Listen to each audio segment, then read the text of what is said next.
Students, आज के इस पूरे लेक्चर में जो क्वेश्चन हम लोग सॉल्व करने जा रहे हैं वो 10th क्लास के चैप्टर पॉलीनोमियल से है और बहुत ही इंपॉर्टेंट क्वेश्चन है। इस क्वेश्चन में हम लोगों को दिया है if alpha beta are the zeros of the polynomial this then form the polynomial whose zeros are 1 plus beta upon alpha and 1 plus alpha upon beta. तो क्वेश्चन में हम लोगों को क्या बोला है, क्वेश्चन में हम लोगों को एक पॉलीनोमियल दे रखा है और बोला गया है कि अगर इस पॉलीनोमियल के जीरोज अल्फा और बीटा हैं तो फिर वो पॉलीनोमियल फाइंड करिए जिसके कि zeros 1 plus beta upon alpha और 1 प्लस अल्फा अपॉन बीटा होंगे। ठीक है, तो क्वेश्चन समझ आ गया है। तो चलिए स्टार्ट करते हैं। सबसे पहले जो पॉलीनोमियल हम लोगों को दे रखा है ना, इसको हम लोग क्या करें, नेम दे देते हैं। तो हम लोगों ने इसको लेट कर लिया नेम देकर कि ये क्या पॉलीनोमियल है, पी एक्स है and this equal to X square plus 4x plus 3। Correct है। अब कैसा पॉलीनोमियल है, क्वाड्रेटिक पॉलीनोमियल है। जब ये क्वाड्रेटिक पॉलीनोमियल है तो हम लोग इजीली आइडेंटिफाई कर सकते हैं कि यहाँ पर a क्या है। देखो a का मतलब क्या होता है, एक्स स्क्वायर का कोफिशिएंट, और यहाँ पर कुछ नहीं है तो क्या है, 1 है भाई। b का मतलब होता है लीनियर टर्म में जो कांस्टेंट है, यानी कि x का कोफिशिएंट जो कि यहाँ पर कितना देख पा रहे हैं 4, और c का मतलब होता है कांस्टेंट टर्म जो कि यहाँ पर है 3। ठीक है। अब बोला गया है कि अल्फ़ा और बीटा क्या है, ज़ीरोज़ हैं, तो यहाँ पर मेंशन करें since alpha beta are the zeros of polynomial P X, क्योंकि अल्फ़ा बीटा क्या है, इस पॉलीनोमियल पी एक्स के ज़ीरोज़ हैं।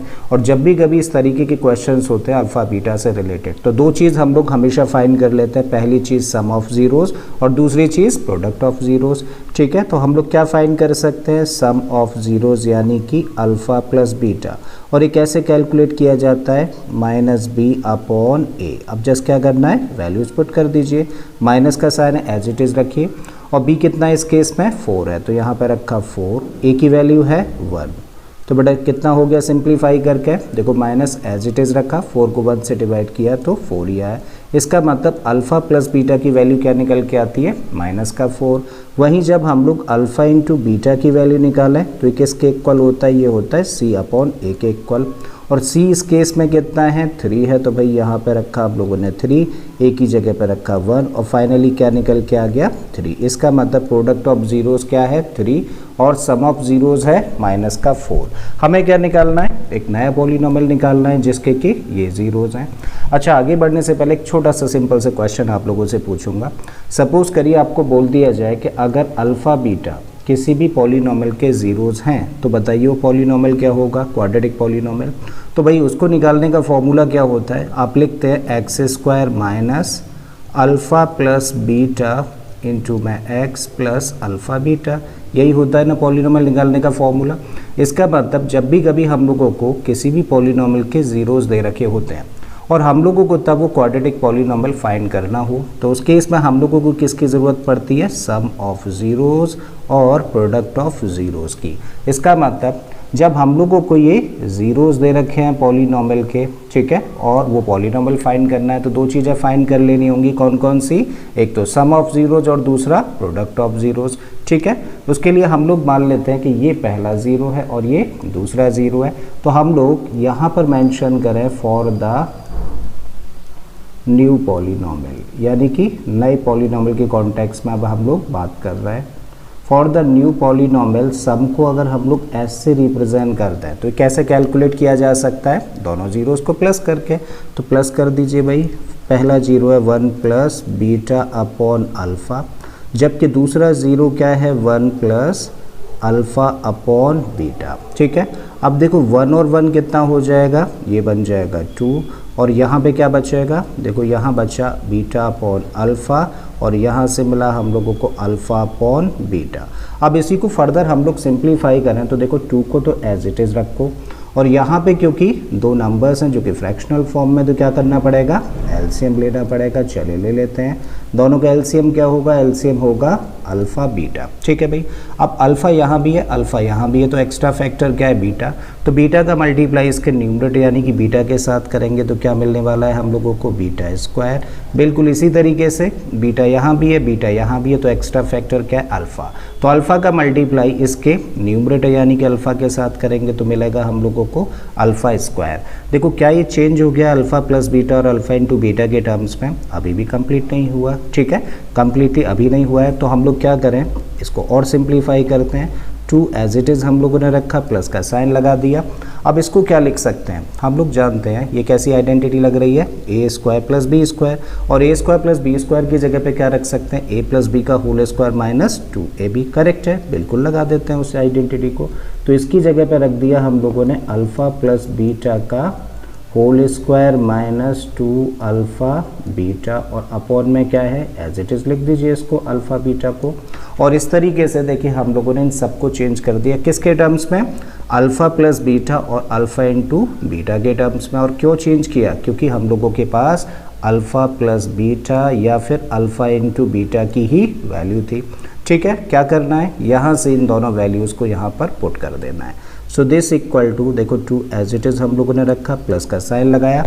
अल्फ़ा प्लस बीटा की जगह पे क्या रख सकते हो, माइनस का 4, तो यहाँ पे रखा भाई माइनस का 4, और क्योंकि इसका स्क्वायर है लगा दीजिए, माइनस का 2 अल्फ़ा बीटा, और अल्फ़ा बीटा की जगह पे क्या रखेंगे हम लोग 3, अपॉन में अल्फ़ा बीटा है और अल्फ़ा बीटा की जगह पे रख सकते हैं 3। फर्दर इसको सिंप्लीफाई करें, 2 को ऐसा ही लिखा रहने दीजिए, प्लस का साइन लगाइए। एक नेगेटिव नंबर का स्क्वायर करेंगे तो पॉजिटिव, और 4 का स्क्वायर करेंगे तो बन जाएगा 16, माइनस 2 इंटू 3 कितना हो जाना, ये हो जाना है 6, और अपॉन में 3 है। फिर से इसको आगे लिखें तो 2 तो ऐसे ही रखा, 16 में से 6 माइनस कर देंगे तो मिलेगा हम लोगों को 10, और अपॉन में 3। अब 3 का मल्टीप्लाई करिए 2 में, तो 3 2 जा 6 प्लस 10 कितना हो गया, ये बन गया 16, अपॉन में आ गया 3। इसका मतलब जो नया पॉलीनॉमियल होगा उसके ज़ीरोज़ का सम कितना निकल के आया, 16/3। और किसकी ज़रूरत है, प्रोडक्ट ऑफ ज़ीरोज़ की ज़रूरत है। चलिए वो भी फाइंड कर लेते हैं। एंड प्रोडक्ट को अगर हम लोग p से दिखा दें तो भाई ज़ीरोज़ तो ये है ना, दोनों को मल्टीप्लाई कर दीजिए। सो 1 plus beta upon alpha in a bracket, और दूसरे ब्रैकेट में 1 प्लस अल्फ़ा अपॉन बीटा। बेटा करिए इसको सिंप्लीफाई, सबसे पहले 1 का मल्टीप्लाई करो 1 में, तो क्या मिलेगा 1। अगेन 1 का मल्टीप्लाई अल्फ़ा अपॉन बीटा में करेंगे तो क्या मिलेगा हम लोगों को, अल्फ़ा अपॉन बीटा। अब बीटा अपॉन अल्फ़ा का मल्टीप्लाई 1 में किया जाएगा तो बनेगा बीटा अपॉन अल्फ़ा, और बीटा अपॉन अल्फ़ा का मल्टीप्लाई जब अल्फ़ा अपॉन बीटा के साथ करेंगे तो देखिए यहाँ पर देखिए बीटा अपॉन अल्फ़ा का मल्टीप्लाई अल्फ़ा अपॉन बीटा के साथ किया जाएगा तो बीटा से बीटा कैंसिल, अल्फ़ा से अल्फ़ा कैंसिल, फाइनली क्या मिलेगा 1 मिलेगा, ठीक है। तो यहाँ पे मेंशन कर दो 1। और फिर से हम लोग देखें तो क्या मिल रहा है हम लोगों को मिल रहा है 1 + 1 का मतलब 2, और साथ में alpha upon beta plus beta upon alpha. अब जरा बेटा एक इम्पॉर्टेंट पॉइंट है, ध्यान से देखना, ये क्या है 2 plus alpha upon beta plus beta upon alpha. यहाँ भी हम लोग देखें तो 2 plus beta upon alpha upon beta, यही एक्सप्रेशन थी ना, और इसी को सिंप्लीफाई करके क्या आंसर लेके आए थे 16/3। मतलब हम लोग यहाँ से क्या रख सकते हैं इसकी value, so this equal to क्या रखी जा सकती है 16/3। आई थिंक कोई डाउट नहीं है, बड़ा इंपॉर्टेंट पॉइंट है। अब हम लोगों ने क्या फाइंड कर लिया, नया जो पॉलीनोमियल है उसके ज़ीरोज़ का सम फाइंड कर लिया है जो कि 16/3 है, और उसके ज़ीरोज़ का प्रोडक्ट भी फाइंड कर लिया और ये भी 16/3 है।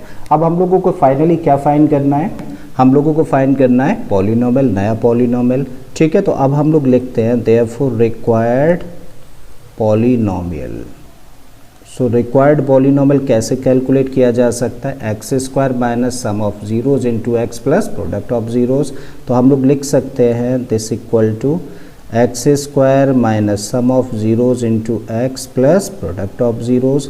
जस्ट क्या करें, वैल्यूज़ पुट कर देते हैं। अगर इसको हम लोग कहते हैं इक्वेशन नंबर 1 और इसको बोलते हैं बेटा इक्वेशन नंबर 2, तो इक्वेशन नंबर 1 और इक्वेशन नंबर 2 से s और p की वैल्यूज़ रख देनी है। रखिए भाई, तो यहाँ पे रखा x² माइनस s की जगह पे रखा हम लोगों ने 16/3 इंटू में x, प्लस प्रोडक्ट की जगह पे भी हम लोगों ने रखा 16/3, ठीक है।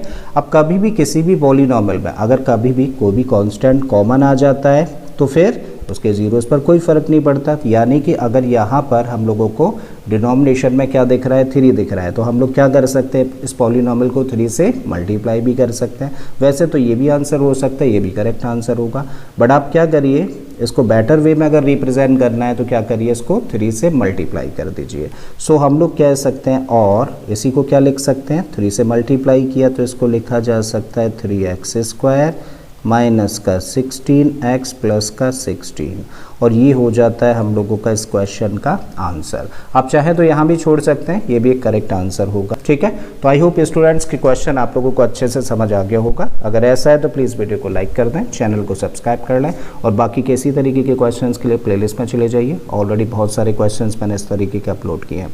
मैं फिर से आता हूँ एक नए क्वेश्चन, एक नए कॉन्सेप्ट के साथ में। Till then keep learning and thank you for watching this video.